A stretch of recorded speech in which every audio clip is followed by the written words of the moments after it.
ito naman. Nag-helmet yung side mirror. Nako, bihira. Helmet naman. Yung mga best friend, o ito, walang helmet. Pambihira. O ito, wala na namang helmet. Shout out sa inyo mga best friend. Naku po. Isipin ninyo o ito, wala na namang helmet tong dalawang motor na to, tatlong motor. Ay nako. O 4 na motor, 5 motor, walang helmet. Gravity.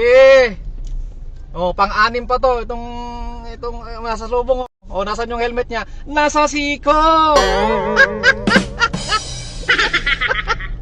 O ito pa. O grabe, ang dami. Ito isipin yung mga best friend usapang helmet naman tayo. Yung utak nyo, yung brain ng tao, saan ba nakalagay ang brain mga best friend? Saan? Nasa ulo. Mga best friend, wala sa siko yung brain natin. Wala doon sa side mirror yung brain natin, or kung saan mo isinasabit yung helmet mo sa motor mo while driving, wala doon yung utak mo mga best friend.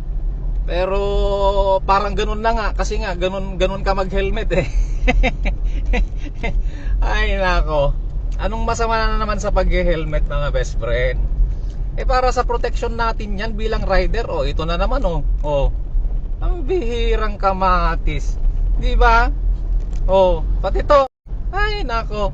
Kahit pasabihin ninyo mga best friend na malapit lang yung pupuntahan, okay, walang malapit sa disgrasya.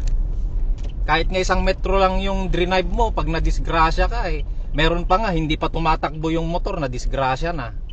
Di ba? Nakapark lang yung motor, binangga. Di ba mga best friend? Tapos nabagok yung ulo. Nako po. Kaya isip-isip din mga best friend usapang helmet naman. Isipin ninyo kung nasaan talaga yung utak ninyo. Nasa siko ba?